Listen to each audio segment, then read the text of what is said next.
નમસ્કાર વિદ્યાર્થી મિત્રો, આજે આપણે ધોરણ 12 સંસ્કૃતમાં ચેપ્ટર નંબર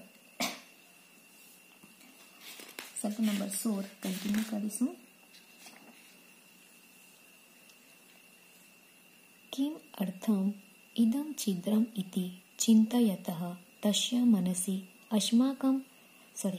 અસ્માકદેકઃ વિચારમ સમુત્પન્નમ. કિમ અર્થમ શા માટે ઇદમ એટલે કે આ, છિદ્રમ એટલે કે છિદ્ર છે. શા માટે આ છિદ્ર છે અથવા તો આ છિદ્ર, ઇદમ છિદ્ર, આ છિદ્ર, કિમ અર્થમ ઇતિ શા માટે છે, એમ ચિંત્યતઃ એટલે કે વિચારતા તેણે, તસ્ય મનસી તેના મનમાં, અસ્માકમ એકમ એકાએક એક વિચાર સમુત્પન્ન એક વિચાર ઉત્પન્ન થયો. તમ અનુસરન્સો પુતલિકાના કર્ણે એકાહ શલાકામ પ્રાક્ષિપતઃ. તમ અનુસરંતો એટલે તેની અનુસરતા, પુતલિકાના કર્ણે એટલે કે પુત્રીઓના કાનમાં, એકાહ શલાકા પ્રાક્ષિપત એક શલાકા એટલે કે સરી નાખી. તમ અનુસરંત તેને અનુસરતા, પુતલિકાના કર્ણે પુત્રીઓના કાનમાં, એકહ શલાકા પ્રાક્ષિપત એક સળી નાખી. સર્વાસુ પુતલિકાસુ પ્રક્ષિપ્તાયામ શલાકાયામ પરિણામઃ ત્રય પ્રાપ્તમ. સર્વાસુ પુતલિકાસુ એટલે બધી જ પુત્રીઓમાં પ્રક્ષિપ્તાયા એટલે કે નાખેલી, શલાકાયા સરીના, ત્રયઃ પરિણામ પ્રાપ્તમ ત્રણ પરિણામ પ્રાપ્ત થયા. બધી જ પુત્રીમાં નાખેલી સળીઓના ત્રણ પરિણામ પ્રાપ્ત થયા. હવે એ જ્યારે એ પુત્રીને જોઈ છે ત્યારે એમાં એને છિદ્ર દેખાય છે. એટલે એ છિદ્રને જોતા એના મનમાં અચાનક એકાએક વિચાર આવે છે અને તે ત્રણેય પુત્રીઓના કાનમાં શલાકા નાખે છે એટલે કે સળી નાખે છે. એમાંથી એને ત્રણ પુત્રીઓનો શલાકા નાખતા એટલે કે સળી નાખતા અલગ અલગ પરિણામ જોવા મળે છે. એકસ્યા પુતલિકાયા કર્ણે પ્રક્ષિપ્તા શલાકા અપરસ્માત કર્ણાત બહિર નિર્ગતા.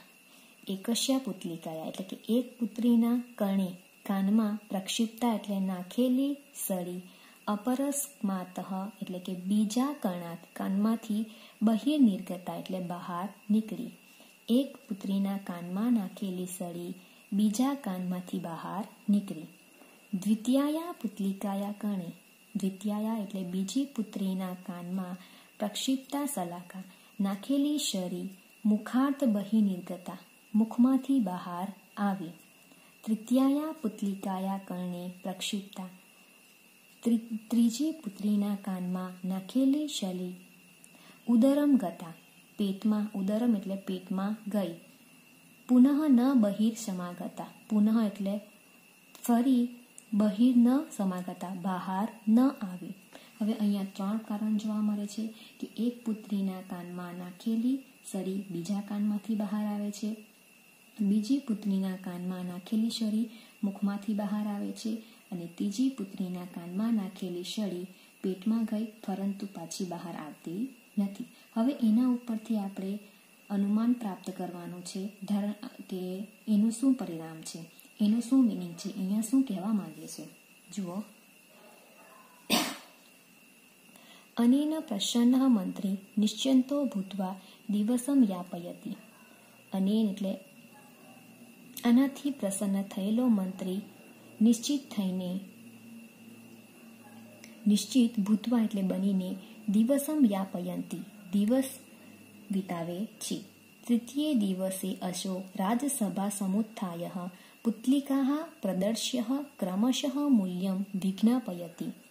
તૃતીય દિવસે એટલે ત્રીજા દિવસે, અશો એટલે તે, રાજસભા ઉપસ્થાય એટલે રાજ દરબારમાં ઉપસ્થિત થઈને, પુતલિકાઃ એટલે કે પુત્રીઓ, પ્રદર્શય બતાવીને, ક્રમશઃ એટલે એક પછી એક, પુત્રીનું મૂલ્ય વિજ્ઞાપયામિ એટલે કે મૂલ્ય જણાવે છે. તમ મૂલ્ય તે મૂલ્યનું વણિક સર્વથા વણિક સર્વ રીતે અન્વમ મોદયત એટલે સમર્થન કર્યું. ત્રીજા દિવસે તે રાજસભામાં ઉપસ્થિત થયેલી પુત્રીને બતાવીને એક પછી એક પુત્રીનું મૂલ્ય જણાવે છે. તે મૂલ્યનું વણિક સર્વ રીતે સમર્થન કરે છે. એટલે હવે એ ત્રીજા દિવસે થાય છે અને ત્રીજા દિવસે રાજસભામાં પુત્રીનું મૂલ્ય જણાવે છે. એનાથી વણિક પણ સમર્થન એટલે કે વણિક પણ એની સાથે જોડાય છે કે તમે જે બોલ્યા છો એ સાચું છે. તતઃ આશ્ચર્યચકિત નૃપ મૂલ્ય ભેદસ્ય કારણમ પૃચ્છતિ. તતઃ એટલે પછી આશ્ચર્યચકિત થયેલો રાજા મૂલ્યના ભેદનું કારણમ પૃચ્છતિ કારણ પૂછે છે. કારણમ વિજ્ઞાપયન વણિક કથયતિ કારણ જાણીને વણિક કહે છે હે નૃપ હે રાજા મયા પ્રથમાયા પુતલિકાયા મૂલ્યમ રૂપ્યક માત્રમ કથિતમ. મયા એટલે મેં પહેલી પુત્રીનું મૂલ્ય રૂપ્યક માત્ર એટલે 1 રૂપિયા કહ્યું હતું. યતોહિ કારણ કે એતસ્યા કર્ણે પ્રક્ષિપ્તા સલા આના કાનમાં પ્રક્ષિપ્તા એટલે નાખેલી સા શલાકા તે શળી દ્વિતીય કર્ણાથ બહિર્નિર્ગચ્છતિ. દ્વિતીય એટલે બીજા કાનમાંથી બહિર્નિર્ગચ્છતિ એટલે બહાર આવી. ય જનઃ હિતકરમ વચનમ એક કર્ણેન શૃણોતિ અપરસ્માતઃ કર્ણાથ બહિર્નિષ્કાસ્યતિ તસ્ય મૂલ્યકમપી રૂપ્યક માત્રમ ભવતિ. ય જનઃ એટલે જે માણસ હિતકરમ એટલે કે હિતકારી વચન એક કર્ણેન એક કાનમાંથી શૃણોતિ સાંભળીને અપરસ્માત એટલે બીજા કાનમાંથી બહિર્નિષ્કાસ્યતિ બીજા કાનમાંથી બહાર કાઢે છે. તસ્ય મૂલ્યમપી તેનું મૂલ્ય પણ માત્ર રૂપ્યકમ ભવતી 1 રૂપિયા હોય છે. હવે અહીંયા પહેલી પુત્રીનું મૂલ્ય વણી કેટલું મૂકે છે? માત્ર 1 રૂપિયો. કેમ? તો કે એના કાનમાંથી આવેલી સળી બીજા કાનમાંથી બહાર નીકળે છે. એનો મિનિંગ શું થાય છે? તો કે જે માણસ હિતકારી વચન સાંભળીને એક કાનમાંથી સાંભળે છે અને બીજા કાનમાંથી એને બહાર કાઢી નાખે છે, એનું અનુસરણ કરતો નથી. એટલે એનું મૂલ્ય કેટલું છે? માત્ર ને માત્ર 1 રૂપિયો છે. બીજું, દ્વિતીયા પુતલિકાયા મૂલ્યમ સહસ્ર રૂપ્યકમ માત્રમ કથિતમ યતો હિ એતસ્યા કર્ણે પ્રક્ષિપ્તા શલાકા મૂર્ખા નિગચ્છન્તિ. દ્વિતીયા એટલે બીજી પુત્રીઓનું મૂલ્ય સહસ્ત્ર રૂપ્યક માત્રમ. સહસ્ત્ર એટલે કે 1000 રૂપિયા, માત્ર 1000 રૂપિયા કથિતમ કહ્યું છે. યતો હિ કારણ કે એતસ્યા કર્ણે પ્રક્ષિપ્તા શલાકા આના કાનમાં નાખેલી શરી મૂર્ખા નિગચ્છન્તિ એટલે કે મુખમાંથી બહાર આવે છે. એકઃ જનઃ હિતકરમ વચન કર્ણાભ્યમ શૃણોતિ તદ અનંતરમ અશો તતઃ હિતકરમ વચનમ પરેભ્યઃ ઉપદિશતિ પરંતુ સ્વયં તત્ર ન પ્રવર્તત. એક જનઃ એટલે એક માણસ હિતકારી વચન કર્ણાભ્યહમ એટલે કે 2 કાનમાંથી શૃણોતિ સાંભળીને તદ અંતરમ અસો ત્યારબાદ તે હિતકરમ વચન હિતકારી વચન પરેભ્ય ઉપદિશતિ એટલે બીજાને ઉપદેશ આપે છે. પરંતુ પોતે તત્ર ન પ્રવર્તતે તેમાં પ્રવર્ત થતો નથી. એતાદૃશસ્ય જનસ્ય મૂલ્યમ આવા માણસનું મૂલ્ય સહસ્ત્ર રૂપ્યકમ માત્ર ભવતી માત્ર 1000 રૂપિયા હોય છે. હવે અહીંયા શું કહેવા માંગે છે? તો કે બીજી પુત્રીનું મૂલ્ય કેટલું છે? માત્ર 1000 રૂપિયા છે. કેમ? તો કે તેના કાનમાં નાખેલી સળી મુખમાંથી બહાર આવે છે. એટલે જે માણસ હિતકારી વચન બંને કાનમાંથી સાંભળીને ત્યારબાદ તે હિતકારી વચનનો ઉપદેશ પોતાના માટે લેતો નથી, પરંતુ શું કરે છે? બીજાને કહે છે, અથવા તો એનું અનુકરણ કરતો નથી, પોતે એમાં પ્રવૃત્ત થતો નથી. એટલે એવા માણસનું મૂલ્ય કેટલું હોય છે? 1000 રૂપિયા માત્ર હોય છે. તૃતીયા પુતલિકાયા મૂલ્યમ લક્ષ રૂપ્યકમ કથિતમ यतो हि एतास्या कर्णे प्रक्षिप्ता शलाका ઉદરમ ગતા ન પ્રત્યાવર્તતે. ત્રીજી પુત્રીનું મૂલ્ય ₹1,00,000 એટલે કે 1,00,000 રૂપિયા કહ્યું છે. યતો હિ એતાસ્યા કર્ણે પ્રક્ષિપ્તા શલાકા. યતો હિ એટલે કારણ કે આના કાનમાં નાખેલી સરી ઉદરમ ગતા પેટમાં ગઈ, પરંતુ ન પ્રત્યાવર્તતે પાછી નહીં આવી. યહ જન હિતકરમ વચન કર્ણાભ્ય શૃણોતિ. યહ જન એટલે જે માણસ હિતકારી વચન કર્ણાભ્ય એટલે 2 કાનોથી સાંભળીને તદ અનંતરમ અસો ત્યારબાદ તે હિતકરમ વચન હિતકારી વચન સ્વમનસી સ્થાપયિત્વા પોતાના મનમાં સ્થાપિત કરીને સ્વજીવને યથા પ્રસંગ પોતાના જીવનમાં જે તે પ્રસંગે તત પરિપાલયતી તેનું પરિપાલન કરે છે. એતાદસ્ય જનસ્ય મૂલ્યકમ આવા માણસનું મૂલ્ય અધિકમ સ્યાદત ઇતિ વધારે હોય છે. ઇતિ વિચાર્યા આમ વિચારીને અસ્ય મૂલ્ય આનું મૂલ્ય ₹1,00,000કાત્મકમ નિર્ધારિતમ અસ્તિ. આનું મૂલ્ય 1,00,000 રૂપિયા નિર્ધારિત કરવામાં આવ્યું છે. સમાનાનામ પુતલિકાનામ સમાન એવી પુત્રીઓનું અસમાને મૂલ્યે અસમાન એવું મૂલ્ય ઇદમ તાત્વિકમ ચિંતનઃ એ તાત્વિક ચિંતન નિહિતમ અસ્તિ રહેલું છે. હવે ત્રીજી પુત્રીનું મૂલ્ય કેટલું હોય છે? 1,00,000 રૂપિયા હોય છે. કેમ? તો કે એના કાનમાં જે સળી નાખવામાં આવે છે એ પેટમાં જાય છે, પર ફરી બહાર આવતી નથી. કેમ? તો કે જે માણસ હિતકારી વચન કાનોથી સાંભળીને તે હિતકારી વચન પોતાના મનમાં ધારણ કરે છે, તેને સ્થાપિત કરે છે અને જે તે પ્રસંગે જે તે એની અનુકૂળ પરિસ્થિતિ હોય કોઈ પણ પરિસ્થિતિમાં તેનું પરિપાલન કરે છે. તેથી તેનું મૂલ્ય કેટલું હોય છે? 1,00,000 રૂપિયા નિર્ધારિત કરવામાં આવે છે. હવે અહીંયા જોવા મળે છે કે સમાન એવી પુત્રીનું મૂલ્ય કેવું છે? અસમાન છે. તે અહીં આપણને તાત્વિક ચિંતન જોવા મળે છે કે પુત્રીઓને બતાવીને અહીંયા માણસ કેવો હોવો જોઈએ, કેવા માણસનું મૂલ્ય જળવાયેલું રહે છે એ વસ્તુ આપણને અહીં જણાવવામાં આવ્યું છે.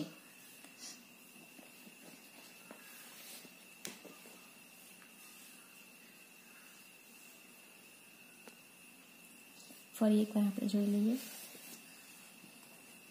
ઇદમ છિદ્ર આ છિદ્ર કિમર્થમ ઇતિ શા માટે છે? ઇતિ એમ ચિંત્યતઃ તસ્ય મનસી એમ વિચારતા તેના મનમાં અસ્માકમ વિચાર સમુત્પન્નમ એકાએક વિચાર ઉત્પન્ન થયો. તમ અનુસરંતો તેને અનુસરતા પુતલિકાના કર્ણે એકાહ શલાકામ પ્રક્ષિપતઃ પુત્રીના કાનમાં એક સળી નાખી. સર્વાસુ પુતલિકાસુ પ્રક્ષિપ્તાયા શલાકાયા બધી જ પુત્રીમાં નાખેલી શરીઓના 3 પરિણામ પ્રાપ્ત થયા. એકસ્યાહ પુતલિકાયા કર્ણે પ્રક્ષિપ્તા એક પુત્રીના કાનમાં નાખેલી શરી અપરસ્માત કર્ણાત બહિર્નિર્ગતા બીજા કાનમાંથી બહાર નીકળી. દ્વિતીયા પુતલિકાયા કર્ણે પ્રક્ષિપ્તા બીજી પુત્રીઓના કાનમાં નાખેલી શરી મુખાર્થ બહિર્નિર્ગતા મુખમાંથી બહાર આવી.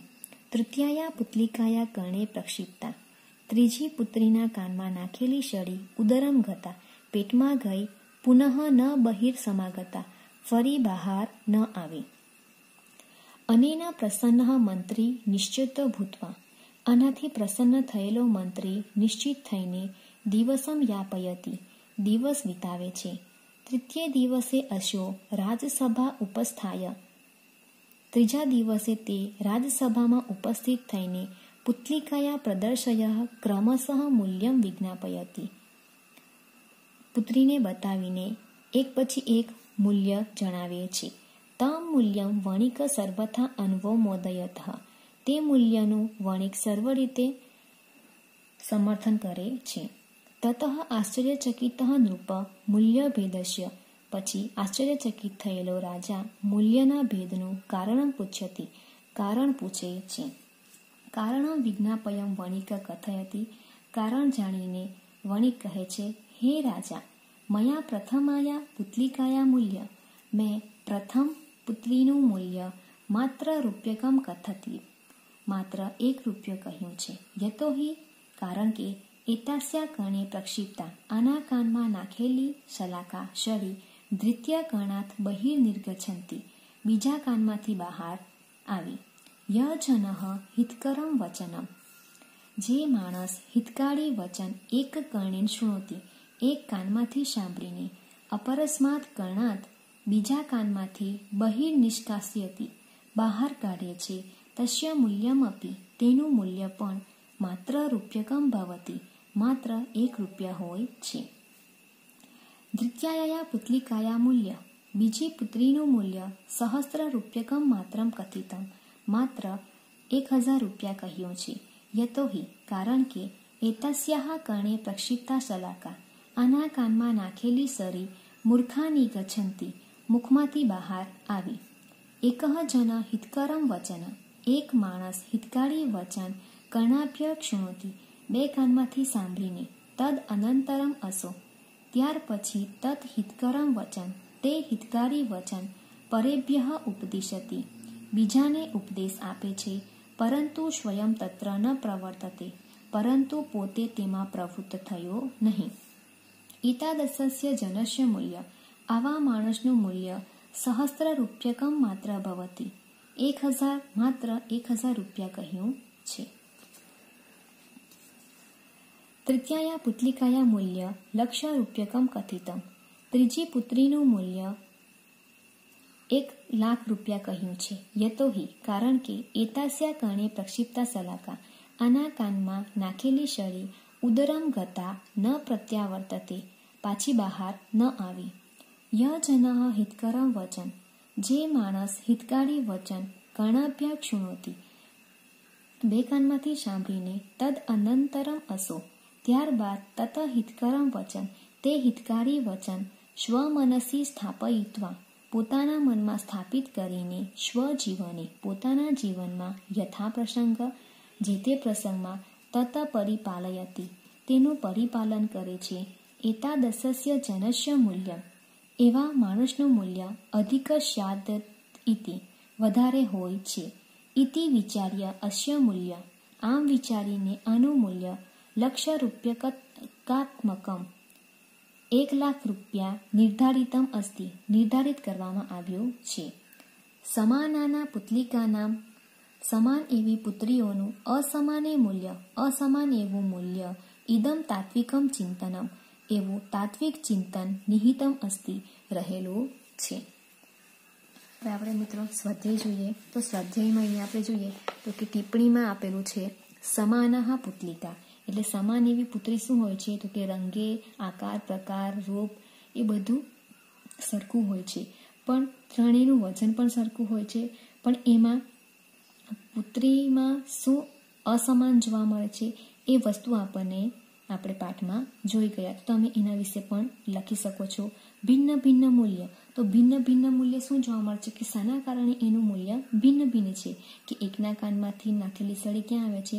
તો કે એક કાનમાંથી બીજા કાનમાં આવે છે. એકના કાનમાંથી નાખેલી સળી મુખમાંથી બહાર આવે છે, અને ત્રીજીની એક કાનમાંથી નાખેલી સળી પેટમાં જાય છે પણ વળી પાછી આવતી નથી. તો એનો મિનિંગ શું થાય છે એ તમે ભિન્ન ભિન્ન મૂલ્યમાં લખી શકો છો. હવે સ્વાધ્યાયમાં તમે જોઈએ તો તમારે સ્વાધ્યાયમાં કંઈ નથી લખવાનું, પાઠ એકદમ ઇઝી છે, એટલા માટે તમારે કશું નથી લખવાનું. Thank you.